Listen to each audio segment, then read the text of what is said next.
Class 9th NCERT आज फिर से देखते हैं।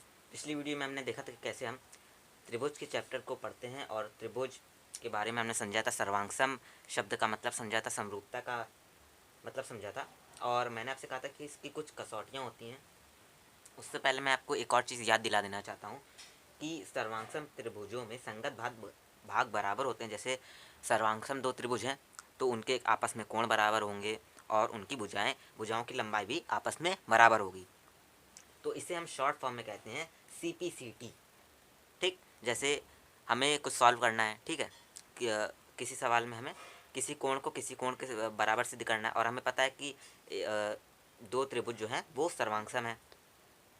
तो सीधे सीधे मैं लिख दूंगा जैसे ABC और PQR आपस में सर्वांगसम है तो मैं लिख दूंगा BC is equal to PQ। ठीक है, तो बाय CPCT तो CPCT का आपको मतलब समझ में आ गया ना।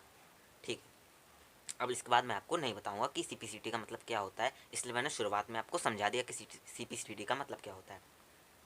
क्योंकि ये देखिए हर एक सवाल में इसका प्रयोग आपको करना होगा, तो आपको याद होना चाहिए कि CPCT का मतलब क्या है। अब देखिए मैंने आपसे कहा था कुछ कसौटियाँ होती हैं, तो उनके बारे में चर्चा हम यहाँ से शुरू कर देते हैं। जो पहली कसौटी है वो क्या, देखिए हमारे पास है SAS सर्वांगसम नियम या सर्वांगसम कसौटी। अब देखिए SAS, अब देखिए S का मतलब यहाँ साइड है, A का मतलब यहाँ एंगल है। साइड एंगल साइड मतलब दो त्रिभुज हैं, ठीक, उनमें देखिए ABC, ठीक है, इसका नाम हो गया और इसका नाम हो गया हमारे पास PQR। ठीक, अब SAS का मतलब होता है भुजा कोण भुजा, मतलब जैसे ये एक भुजा है, ठीक, और ये एक भुजा है, दो भुजाएं हो गई, एक कोण, लेकिन कोण कौन सा होगा, ये वाला या ये वाला। ऐसे इसमें ये दो भुजाएं ले ली हमने, ये वाला कोण लेंगे कि ये वाला कोण लेंगे, कि ये इसके बराबर हो गया तो सर्वांगसम कह दिया, कि ये इसके बराबर हो गया तो सर्वांगसम कह दिया।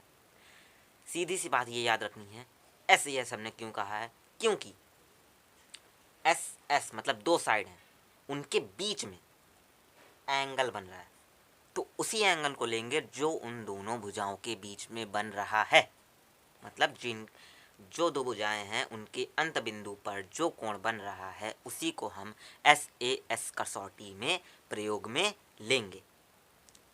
ये दो भुजाएं हैं जो आपस में बराबर हैं, तो हमें क्या देखना होगा कि ये वाला कोण इस वाले कोण के बराबर है कि नहीं।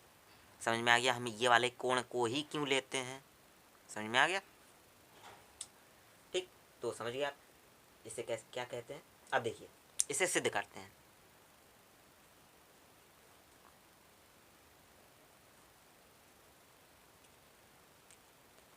देखिए आपकी बुक में एनसीईआरटी की जो बुक है उसमें इसे अभिग्रहित कहा गया है, इसे प्रमेय नहीं कहा गया। क्यों नहीं कहा गया है, क्योंकि देखिए आप इसे सिद्ध तो कर सकते हैं लेकिन उदाहरण से सिद्ध कर सकते हैं, ठीक है, तो उससे कोई फ़ायदा नहीं है और ये आपको पूछा भी नहीं जाता है। मैंने आपको बताया था अभिग्रहित और प्रमेय में क्या अंतर होता है। अभिग्रहित को हम कह देते हैं कि ऐसा होता है, ठीक है, इसे हम सिद्ध भी कर सकते हैं लेकिन एग्जाम्पल के रूप में। प्रमेय क्या होती है, जिसका एक अच्छा सा प्रूवमेंट होता है, ठीक है, जिसमें उपपत्ति सिद्ध करना क्या है, दिया क्या है, ये सब हमें लिखना होता है। SAS जो कसौटी है वो क्या है, एक अभिग्रहित, समझिए आप। अब देखिए दूसरा क्या है हमारे पास, लेकिन देखिए चलिए इसका एक एग्जाम्पल भी देख लेते हैं लगे हाथ, जिससे आपको एक्सरसाइज में कोई दिक्कत ना हो। देखिए उदाहरण नंबर 1 आपसे क्या कह रहा है कि आकृति 7.8 में OA is equal to OB है और OD is equal to OC है। दर्शाइए कि जो त्रिभुज AOD है वो त्रिभुज BOC के सर्वांगसम है और AD जो है वो BC के समांतर है। देखिए आकृति में बना लेता हूँ, कुछ आकृति से आपको याद आ रहा होगा, रेखाएं और कोण जो चैप्टर था उसमें। बस आपके माइंड में पहले क्लिक हो जाना चाहिए क्या, कि दो रेखाएं हैं जो आपस में प्रतिच्छेद कर रही हैं, तो शीर्षाभिमुख कोण आपस में बराबर होंगे। जैसे ही मैंने चित्र बनाया आपको आपके मन में क्लिक होना चाहिए। क्यों होना चाहिए, क्योंकि इसी से आप पहले सॉल्व करेंगे। यही मेन है शीर्षाभिमुख कोण, एकांतर कोण, जो मैंने आपको प्रमेय पढ़ाई है रेखाएं और कोण में। इसीलिए रेखाएं और कोण जो चैप्टर है वो बहुत धीरे चल रहा था, मैंने बहुत धीरे पढ़ाया है, इसीलिए पढ़ाया है। और थ्योरम हर एक क्लियर कराई है, जिससे आपको त्रिभुज, सर्कल, हर एक चीज़ में काम आएगा आपको। ये तो आपका चतुर्भुज में भी काम आएगा। ठीक है, देखिए AB CD दो त्रिभुज हैं, ठीक।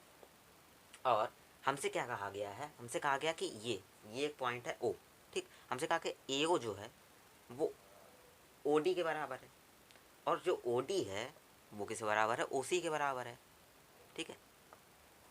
अच्छा, कभी आपको समझ में आया कि इन लाइंस का मतलब क्या है? ये लाइन प्रेजेंट कर रही है कि ये वाली लाइन जो मैंने ऐसे काटी है, इसका मतलब है ये वाली रेखा, इस पर हमने ये वाली एक लाइन लगाई है, इस पर हमने एक लाइन लगाई है, इसका मतलब होता है ये वाली जो भुजा है वो इस वाली भुजा के बराबर है। और ये वाली OB जो भुजा है, इसमें हमने दो लाइन लगाई है, और OC में भी हमने दो लाइन लगाई है। इसका क्या मतलब है? इसका मतलब ये है कि ये वाली भुजा इस भुजा के बराबर है।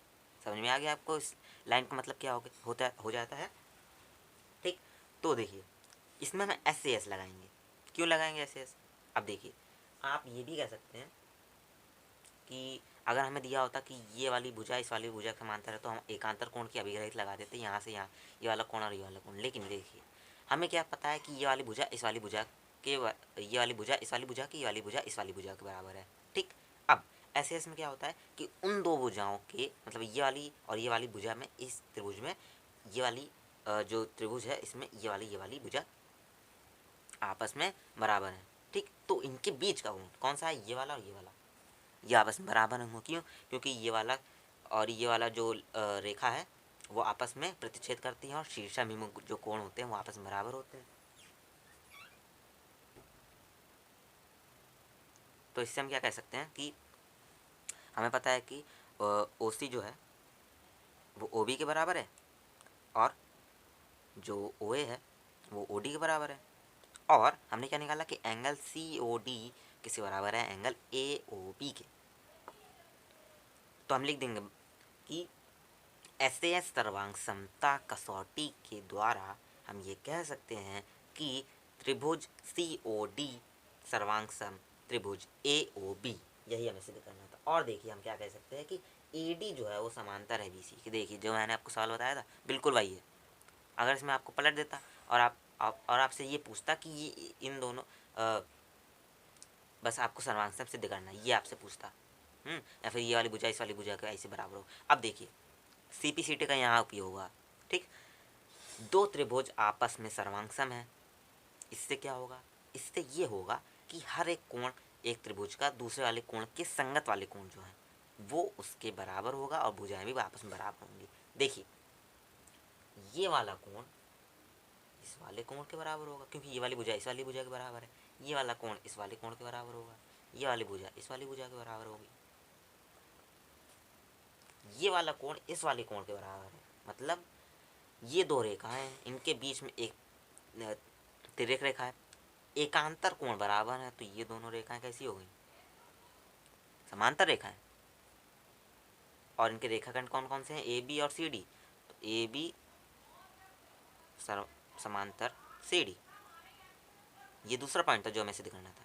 ये पहला पॉइंट था, पहला पॉइंट हमारा था त्रिभुज AOB सर्वांगसम का चिन्ह ये होता है, और त्रिभुज COD, ठीक। तो आपको पहला एग्जाम्पल क्लियर हो गया होगा अच्छे से। अब देखिए, जो हमारी दूसरी कसौटी है सर्वांग समता की, वो क्या है? ASA। अब ASA क्या होती है? आपको समझ में आ गया? AS और A का मतलब क्या है? A का मतलब एंगल, S का मतलब साइड, A का मतलब एंगल, ठीक है। देखिए, एंगल साइड एंगल, दो त्रिभुज हैं,